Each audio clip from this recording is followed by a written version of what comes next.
Այ ժողովուրդ ջան, այս ինչ զուլում շաբաթ էր։ Տոմեկ մարդ են դուրս բերում ջրանցքից, մեկ արագիլի բույնը պահող էլեկտրասյանն են ինչքան ուժ ունեն բախվում, այն խեղճ արագիլն էլ չէր կարողանում ձագերին գտնել, մեկ մի անհասկանալի տրայեկտորիայով կլխկոնձի են տալիս ու սաղ են մնում, մի խոսքով դրամատիկ իրադարձությունների պակաս չի եղել։ Այս ամենի մասին հերթականությամբ սկսենք Արարատի մարզի Հովտաշատ գյուղի Բաղրամյան փողոցում կատարվածից։ Առաջ անցնելով ասեմ, որ այս դեպքը մինչև օրս մոտս ծանր ապրումներ է առաջացնում։ Վայ, արագիլի բունը, ցակեր էլ կան մեջ է, վայ։ Լրիվ բիլիարդ էր հիշեցնում։ 42-ամյա Մեյերի Ինֆինիտին ու 31-ամյա Գևորգի Մերսեդեսի բախման հետևանքով վերջինը դուրս է եկել հանդիպակաց երթևեկելի գոտի, բախվել բնակելի տան դիմաց տեղադրված բետոնե էլեկտրասյանը եւ կոտրել այն։ Մերսեդեսի կողքը նկատեցիք արագիլի բույնը։ Երբ ինչքան ուժ ունի Մերսեդեսը բախվում է էլեկտրասյանը,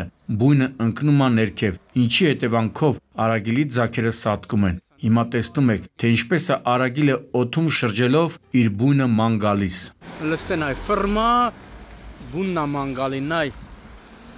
Վայ, բարի արագիլ։ Զգում ես, իրա բնին բուննա ման գալի։ Էլ չկա բույնը, բարի արագիլ։ Այս չար մարդիկ քշում են ոնց ուզում են ու պատուած դառնում ոչ միայն իրենց համար, այլև բարի թռչունների։ Վթարի հետևանքով Մերսեդեսի վարորդը տեղափոխվել էր հիվանդանոց։ Այս պարեկներն էլ չգիտեին վթարի հետևանքներով զբաղվեն, թե հետաքրքրասեր քաղաքացիներով։ Չնայած այս դեպքում նրանց չեմ մեղադրում։ Ամեն օր չէ, որ իրենց գյուղում նման պատկեր կտեսնեն։ Հա, գյուղ ասեցի, հիշեցի։ Այդ գյուղը կարող է լուրջ վնասներ կրեր, եթե վթարի հետևանքով վնասված գազատար խողովակի արտահոսքը մասնագետները արագ չդադարեցնեին։ Այսինքն հասկացաք, չէ, ընդամենը վարորդներից մեկի անզգուշության հետևանքով քանի բան տուժեց։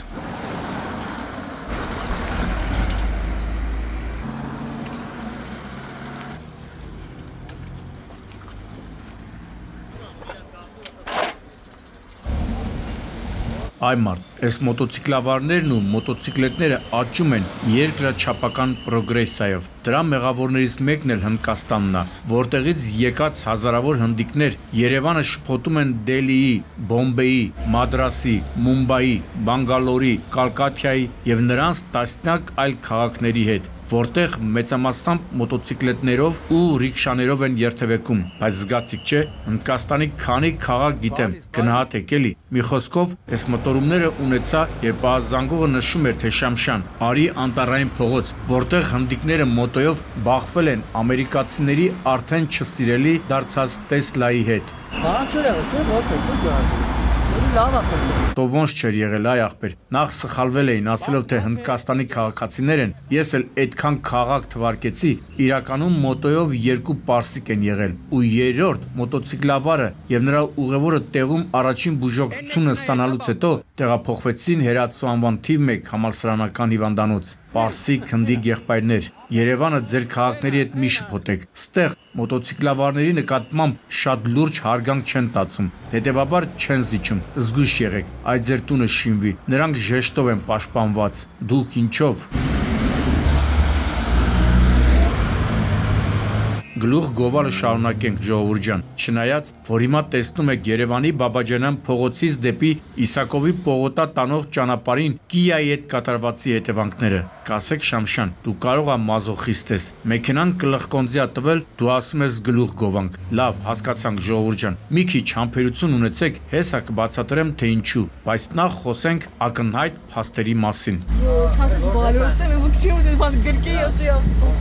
Տիկնը փորձում է արդարացնի տեղի ունեցածը։ Ուզում է ապացուցի, որ Կիայի երթևեկելի գոտուց դուրս գալու բազալտե եզրաքարին, ապա հողաթմբին բախվելու եւ հետիոտնի համար նախատեսված վայրում գլխի վայր շրջվելու պատճառը չգիտեմ ինչն է, բայց ոչ վարորդի մեղքը։ Այ քույրիկ ջան, ձեզո չեն կախելու, որ տենց կպած արդարանում ես, բայց նաեւ գեղեցիկ սեռի ներկայացուցիչը մի շատ կարեւոր բան ասեց, որից անկեղծորեն ոգևորվեցի։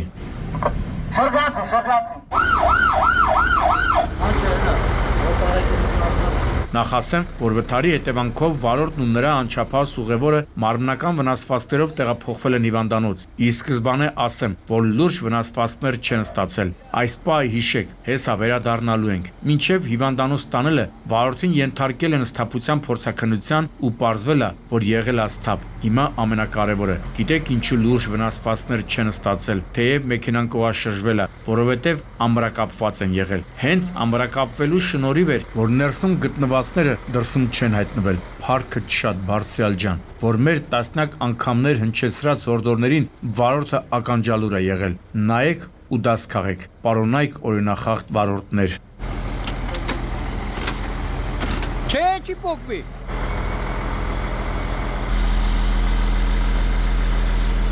Դեմի բարգեստեր արի ավելի երկար ռեմետ է։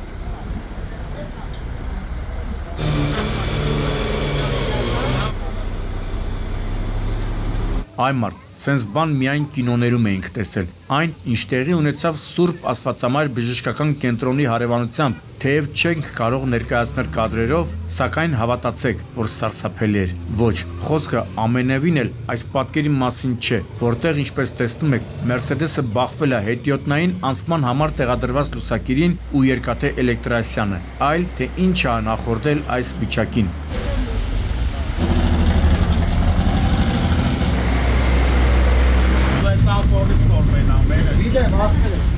Այս մայրաքաղաքի էլեկտրիկներն էին նույնիսկ ապշել, թե ինչպես կարող էր Մերսեդեսի վարորդը նման ավերածություններ գործել, բայց եթե իմանային, թե ինչ է նախքան այդ տեղի ունեցել, հիմա լրիվ ապշահար կլինեին։ Ասեմ, որ նախքան այսօրն ընկնելը Կոտայքի մարզի բնակիչ 32-ամյա Կարապետ Հակոբյանը իր Մերսեդեսով վրաերթ է ենթարկել 4 հետիոտնի, որոնցից 2-ը եղել են անչափահաս։ Նկարահանումների պահին նրանք արդեն տեղափոխվել էին Սուրբ Աստվածամայր բժշկական կենտրոն, մյուս 2-ը չափահաս են եղել, մեկին տեղափոխել էին Էրեբունի, մյուսին էլ Աստղիկ բժշկական կենտրոններ։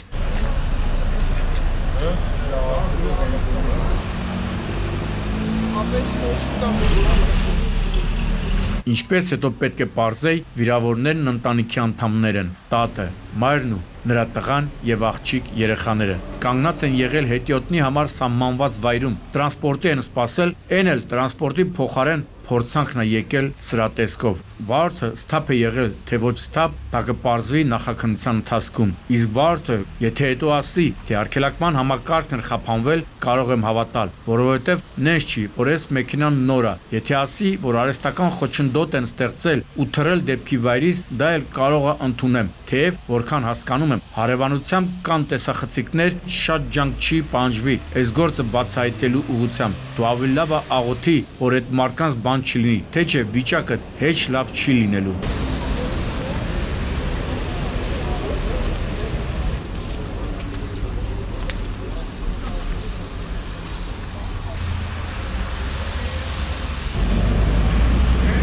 Մի երկու թողարկում վրաերթի դեպք չենք տվել, ահագին ուրախացել ենք, բայց դե հոմեր փառապանց վարորդները չեն թողնի, որ շատ ուրախանանք։ Դրա համար էլ ստիպված ասում եմ, որ վրաերթի մյուս դեպքը, որը ցավոք ողբերգական ավարտ ունեցավ, Չարաբաստիկ Երևան-Սևան Իջևան ճանապարհի 61-րդ կիլոմետրին էր։ Ուշադրություն, վերգետնյա անցման հարևանությամբ, կրկնում եմ, վերգետնյա անցման հարևանությամբ։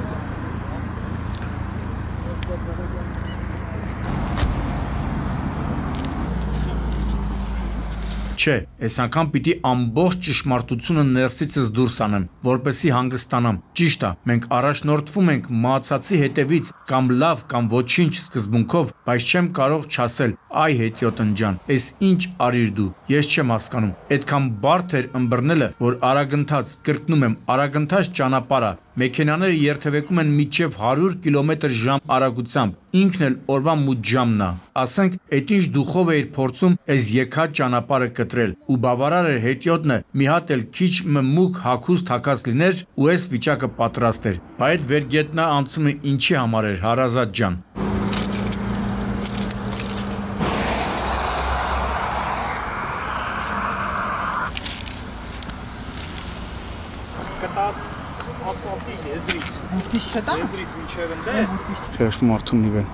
Ասացին, որ մահացածը տարիքով էր, էս էլ իրա մեքենան էր, կանգնեցրել էր ու փորձել էր ինչ-որ բանի համար փողոցը կտրել, էն էլ սեփական կյանքի թելը կտրեց։ Էս ամբողջովին արջևի հատվածը ջնջխած մեքենայի վարորդը վրաերթից հետո փախուստի չի դիմել, ահազանգել է շտաբօգնություն, հետո ոստիկանություն։ Սակայն շտաբօգնության բժիշկների հերթապահ խումբը տեղում արձանագրել է հետիոտնի մահը, որ փախուստի չի դիմել ու որ եղել է ստապ, ինչպես հաստատել է փորձաքննությունը, դատարանը հաստատ հաշվի կառնի, բայց եթե պարզվի, որ վարորդը գերազանցել է արագությունը, հեչ լավ չի լինի։ Մի խոսքով, սա եւս մեկ առիթ է հետիոտներին կոչ անելու, որպեսզի պահպանեն անվտանգության կանոնները, իսկ վարորդներին, որ չգերազանցեն թույլատրելի արագությունն ու հատկապես մթին կրկնապատկեն զգոնությունը։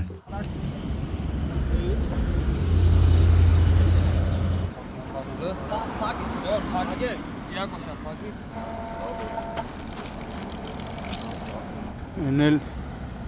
վերջետնա անցումն է։ Եվ վերջում առեղծվածային մի դեպքի մասին, իրոք առեղծվածային։ Տենց բան վաղուց ոչ տեսել, ոչ լսել ենք։ Եվ ուրեմն առավոտ կանուխ ժամը 6-ի սահմաններում ոստիկանության պետական պահպանության գլխավոր վարչության 2 ոստիկան ծառայություն կատարելիս Արցախի 3-րդ նրբանցքի մոտով հոսող ջրատարից օգնության ձայներ էին լսել։ Եվ վազելով ձայնի ուղղությամբ տեսել են, որ 2 քաղաքացիներ ջրի մեջ են, վազում են նրանց ուղղությամբ ու կարելի է ասել, վտանգելով իրենց կյանքը, քաղաքացիներից մեկին դուրս են բերում ջրի միջից, բայց ահա մյուս քաղաքացուն դուրս բերել չի հաջողվում, քանի որ գետը շատ վարար էր ու քաղաքացին սուզվում է ջրի տակ։ Շոր է, էլի, բայց չի երևում։ Բայց սենց երկա պետք է թա, գիտես, չէ։ Չի ճարում։ Քայլի։ Դե ման են գալի, բա ինչ եմ, գիտես եմ չեսը պարա, բայց 8 կիլոմետր ման են գալի խեղճտղերքը։ Հենց այս կինն ու մի տղամարդ են եղել ջրի մեջ։ Այս նկարանումներից ժամեր անց շտաբ բուժօգնության բրիգադը նրան անհրաժեշտ բուժօգնություն է ցուցաբերել։ Ոտքերի եւ մարմնի տարբեր հատվածներում վնասվածքներ է ունեցել։ Հիմա ման է գալիս ջրում հետը եղած տղամարդուն։ Պատմում էր, թե ջրի մեջ պատահական չեն հայտնվել եւ որ նրանց իրականում օգնել են։ Շատերին կնոջ պատմածը զառանցանք էր թվում, բայց ես չգիտես ինչու հավատում էի ու թերևս չէի սխալվում։ Իրանք մեքենայով կանգնեցին, ասեցին իջեք, ես էս կողմի վրա էի, ինքը էս կողմի։ Իրան խփեցին, հենց իրան խփեցին, ես ինձ գցեցի դեպի գետը։ Բայղուշ մարդ եկել է քեզ փրկելու, դու ասես ուզում ես սպանի։ Պատմում է, որ ինչ որ տենց ավտո բերել են, իր անկերոջը խփել են, ինքը իրան գցել է գետը, ասենց մի բան ապակ։ Ինչպես հետո պետք է պարզվեր, ներքին գործերի նախարարության քրեական ոստիկանության գլխավոր վարչության եւ Երևանի քրեական վարչության ծառայողները օպերատիվ տեղեկություններով պարզում են այս առեղծվածային դեպքի որոշ հանգամանքներ, որ 2 եղբայրներ փորձել են այս տիկնոջ նկատմամբ բռնություն կիրառել, սակայն նրա հետ եղած տղամարդը հանձն է առել վերջինի պաշտպանությունը, եղբայրներն էլ նրանց գցել են ջուրը։ Իհարկե, այս վարկածը դեռևս պետք է ժամանակային քննություն բռնի, բայց մեր տեղեկություններով իրավապահները հիմա հենց դրանով են առաջնորդվում։ Ավելին, եղբայրներին ձերբակալել են, ու եթե իրոք պարզվի, որ իրենք են այս ամեն ինչի հեղինակը, թող պատրաստվեն բերդերում ջերմ ընդունելության։ Դե գիտեք, բռնաբարության փաստը ինչ կերպ է այնտեղ ընդունվում, իսկ պահպանության 2 ոստիկանների արածը թողօրինակելի վարակիչ լինի մյուս իրավապահների համար։ Ինչ վերաբերում է ջրի մեջ անետ կորած քաղաքացուն, նրան հայտնաբերելուց հետո նոր հնարավոր է դատաբժշկական փորձաքննությամբ պարզվի, թե ինչ հանգամանքներում է նա մահացել ու մինչև ջրայեղս լինելը բռնություն, հարվածի հետքեր եղել են նրա մարմնի վրա։ Այսքան կբերեր, բայց։ Գագիկ Շամշան, Սուրանկյուն։